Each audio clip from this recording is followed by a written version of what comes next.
What's going on, YouTubers? It's the Natural Born Thriller, and welcome everyone to WWE SmackDown Live Review, the show from April 23rd, 2019. We're at Lincoln, Nebraska.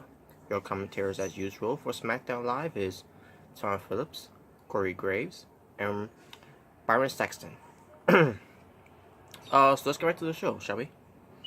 So they did a recap of what happened with Vince McMahon announcing the biggest acquisition in SmackDown history, where it was Elias at first, and then it turns, the real biggest acquisition was Roman Reigns, where the whole Roman Reigns spoiled the party and everything, and Vince McMahon was like, "You ruined it, damn it, yeah!"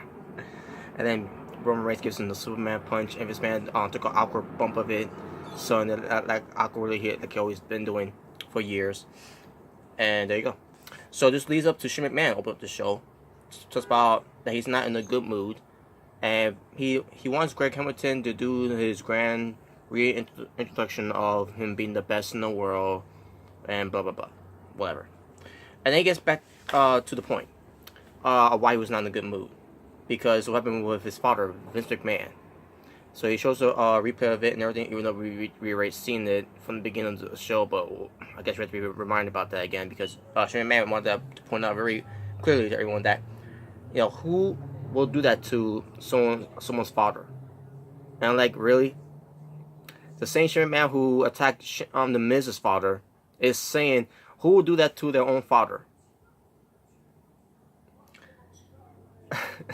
I was laughing when we said that though, but I'm like, at the same time, like, really, and I kind of get it though. It's him being the heel and everything, And then he says to Vince McMahon that he is a national treasure. This was his words coming out of Shane McMahon's mouth. That Vince McMahon is a national treasure. And I see myself, I wonder who put that in the script for Shane McMahon to say that about Vince McMahon. No, Vince McMahon is not a national treasure. Not the way that he takes bumps, he doesn't. I mean, it takes awkward bumps and all that. For years he's been taking awkward bumps, but a national treasure. You think of someone who's a national treasure in the ring. Besides, someone who's done so much for WWE. Back in what was WWF with the whole WrestleMania vision and everything. The only thing that this man is a national toxic waste. That's what he is. He is not no national treasure. But that's not the hero there. So it basically calls out Roman Reigns because he's not sure either to suspend him, to fine him, or to fire Roman Reigns. And that was the story going into the show, by the way, folks. Will Roman Reigns be fired for what he did to the chairman of the board, Vincent Kennedy McMahon, right? So Roman Reigns comes out. Basically, because Shane McMahon wants Roman Reigns to explain his actions before he decides to do what he does. So Roman Reigns comes out. He gets the microphone, and instead of talking on the mic, he just throws the mic down the out of the ring because he wants to fight. Shane McMahon was like, "Oh, you want to fight? Okay. I'll throw the mic away too." So they get ready to fight. All of a sudden, Elias comes out. And Roman Reigns gives a punch to Elias. Shane McMahon takes the advantage of it, with this air punches that he always does. But then Roman Reigns gets the better hand, and then Elias comes in. Basically, a 2-on-1 beatdown on Roman Reigns. And yeah. And that's how the show opened up. Roman Reigns getting beaten out. Hey, it got to the point. Unlike what happened on Raw, from April 22nd, 2019, where it pertains to Seth Rollins and Triple H. That was a disaster. They showed Shane McMahon and Elias backstage after that. How glad they were. What they did to Roman Reigns. Because it was for the honor of the so-called national treasure, Vincent Kennedy McMahon. Whatever. Then we see, it was Kayla Braxton. She was interviewing WWE champion Kofi Kingston, and all of a sudden, talks about he's going to have his match against Shinsuke Nakamura in the main event of SmackDown. the Kino Strong style, by the way, which the same Shinsuke Nakamura that WWE ruined since coming to the main roster. Waiting for the sirens to pass by. So also Xavier Woods shows up to hype up Kofi Kingston for his match against Nakamura, and they talk about Biggie, how he's healing up, but he will be back very soon. Hopefully he turns heel. And they bring out Big O, Kevin Owens. Big O, he's all hyped for New Day, and then he starts doing the whole New Day rocks. No, to me, in my opinion, New Day sucks. Finn Balor versus the returning to SmackDown Live, even though he was drafted to Raw, but he's back on SmackDown Live now, Andrade Cien Almas, along with Zelina Vega. So they show something about Zelina Vega, basically on the screen, that Andrade Cien Almas also a victory over Finn Balor. I think it was backstage, if I'm not mistaken. I think it was in the gorilla position. Yeah, they were talking. Yeah, I think it was the gorilla position they were talking at, where Zelina Vega was doing the talking for Andrade Cien Almas about Finn Balor cannot get away from after what Andrade Cien Almas getting a win over him on Raw, and yeah, that's basically Andrade Cien Almas is gunning for the Intercontinental Championship against Finn Balor after getting that victory over him on Raw, and that's basically it. And then we get to a match between Zelina Vega and Andrade. Between Finn Balor and Andrade Cien Almas, being accompanied by Zelina Vega. So yeah, we're all for this match between Finn Balor versus Andrade Cien Almas. Match itself was going good. Zelina Vega got involved in the end of the match, costing Andrade Cien Almas the match, and Finn Balor took advantage of it and gets the coup de grace and gets the drink out and the win. So yeah, there you go. And yeah, so much for Andrade Cien Almas, him getting a push after moving to Raw, and then back to SmackDown, and he's back to losing again. So yeah, this whole 50-50 booking, where no one gets over. Elias starts playing his guitar, singing about Roman Reigns, about he wants to challenge him at Money in the Bank, I meant to say, not WrestleMania. Thank God for that, by the way. But Elias says, he's money. He's Money in the Bank, and then there you go. The Sherman shows up, and then he said, the match you're gonna have, for Roman Reigns is gonna be on, and that's if Roman Reigns accepts it. But we'll get to that later. And they started going away in the limousine, and that was it. You never heard from Sherman Man and Elias ever again later on. So we see Mandy Rose and Sonya Deville, Fire and Desire. They were warning Paige about not to come out asking them for an Absolution reunion, and they're gonna take out Kairi Sane and Asuka, basically saying they're gonna fail in the future, or whatever. So, and I hate Paige being the manager for Asuka and Kairi Sane. I hate that Asuka's in the tag team. Where pertains to not doing anything with her after losing to Charlotte Flair of the SmackDown Women's Championship.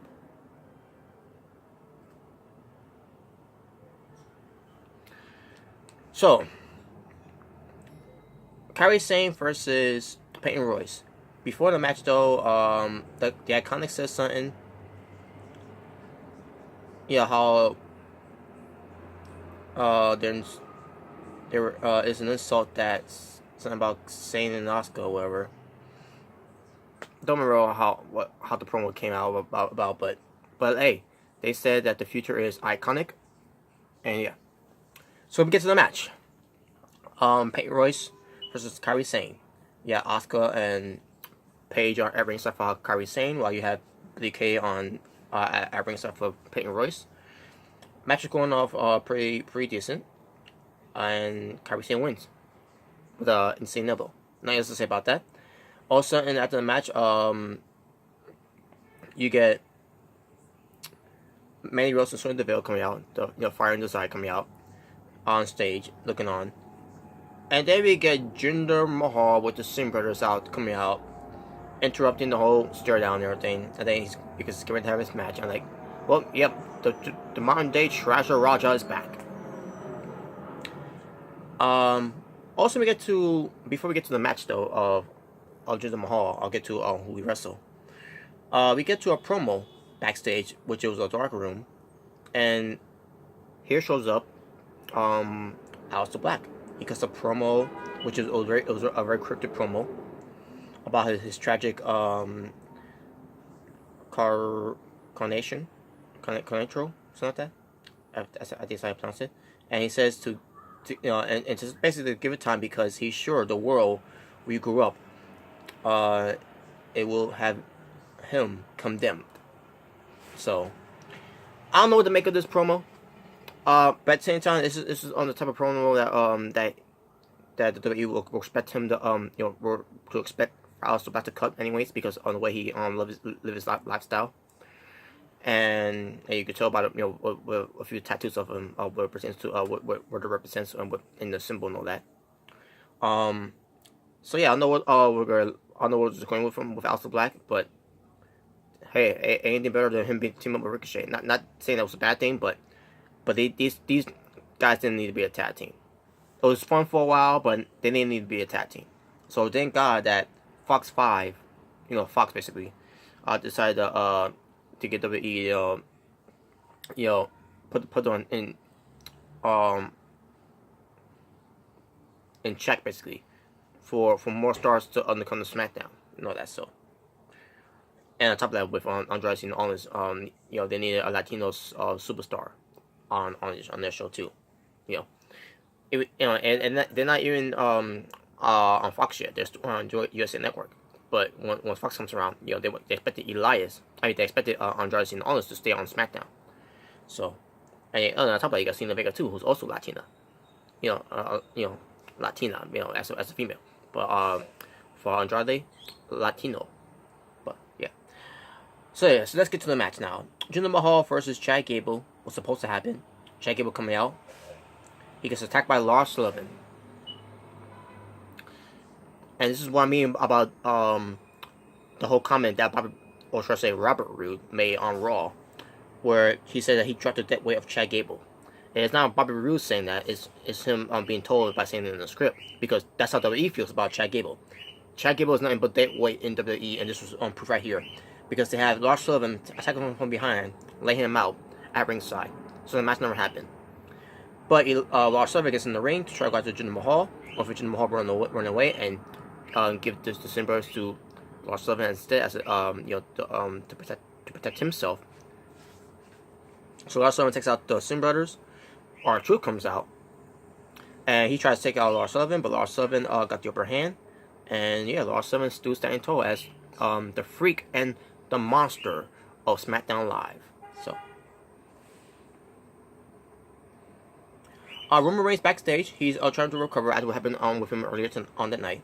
Kelly Braxton shows up and says to Roman, is he going to accept the challenge? And Roman Reigns, basically, obviously, no brainer there. He accepts the challenge. Pertains to Elias and Roman Reigns at Money in the Bank. So there you go. Or I can say, I'll tell you one thing. It'll be way better than Roman Reigns versus Jinder Mahal from last year's Money in the Bank. Just saying.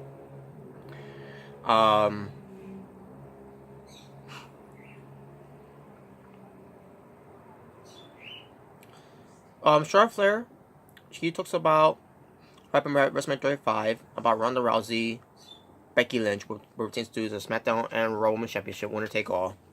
Said that Becky Lynch pinned Ronda Rousey, but she didn't pin her. And I knew this was going to lead to by the way, folks.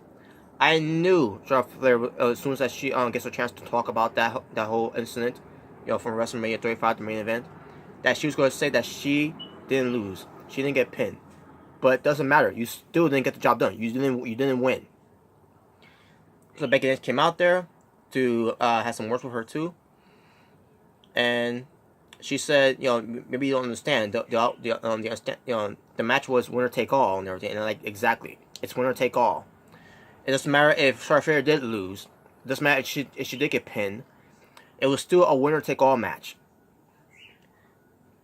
And Charlotte Flair was being annoying on the mic. I didn't care. I barely listened to her anyways. I don't care about her promos. It ain't no Ric Flair promo, I'll tell you that one thing. I'll tell you that. So, all of a sudden, And also a reference about Lacey Evans getting a shot for the on Raw. And Bayley comes out. Bayley's basically before Bayley came out.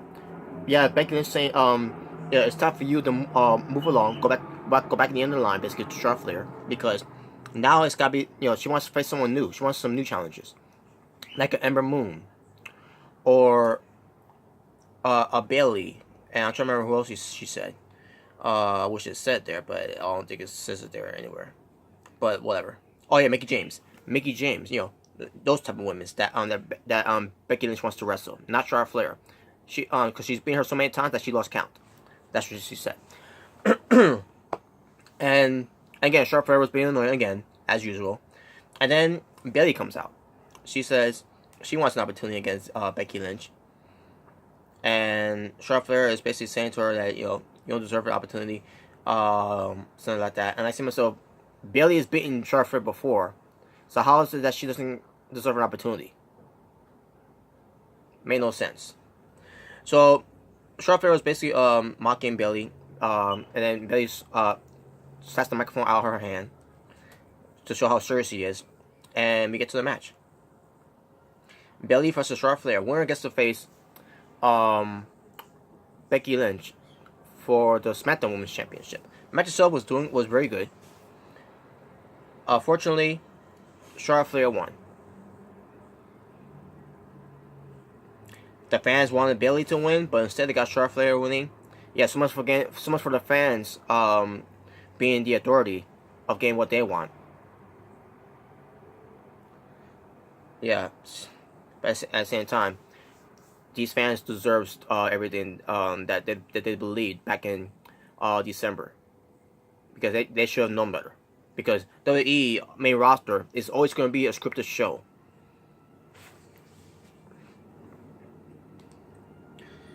So Becky Lynch was watching on. Kayla Braxton asked her about this whole thing. So Becky Lynch says that she will put both belts on the line. One for the Raw Women's Championship title against Lacey Evans, and one for the SmackDown Women's Championship title against Charlotte Flair. Basically, she's going to pull double duty.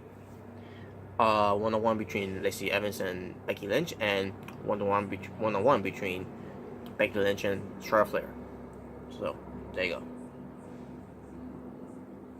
We see another vignette from Raw about Bray Wyatt and his Firefly Funhouse, whatever. Kofi Kingston versus Shinsuke Nakamura. They let Shinsuke Nakamura do his full entrance this time. So yeah, Kofi Kingston being accompanied by Xavier Woods and Big E, or should I say Big O. I was going to say Big E, but I forgot he's out of injury, from the knee injury. They had their own commentary booth, and you have Rusev and Lana at ringside for Shinsuke Nakamura, and Rusev was running the suit. So yeah, the match began. I thought the match was decent. I enjoyed it for what it was. So Kofi Kingston was gonna win the match with the SOS, but then Rusev gets in the ring, calls it a disqualification. This has Big O get in the ring to go for the save. Xavier Woods also tried to go for the save too, only been taken out by. But first he took out Rusev, and then Nakamura took him out with the Kinshasa or Boomier. Kofi Kingston ended up dropping Nakamura with the throw of Paradise in the ring. And all of a sudden, Kevin Owens turns heel on Kofi Kingston with a super kick, which means no more Big O, and Big E is disappointed somewhere. I don't care. Xavier Woods was not out the entire time. But Kevin Owens is back. Kevin Owens, the heel, is back, and he takes out Kofi Kingston of the New Day. And Xavier Woods tries for the save, but then he gets apron powerbomb by Kevin Owens, ending the show with Kevin Owens standing tall as a heel, and Xavier Woods on his back, and Kofi Kingston checking on him. Basically Xavier Woods saying that he's hurt and everything because of the apron powerbomb, and that was the end of the show. Kevin Owens bamboozle the New Day. Yeah. So there you go. Talking about wrestling, for SmackDown Live from April 23rd, 2019. 4 matches. It would have been 5 if the match between Chad Gable and Jinder Mahal would have happened, but Lars Sullivan made sure that didn't happen. But my overall strength for the show, I'm gonna go.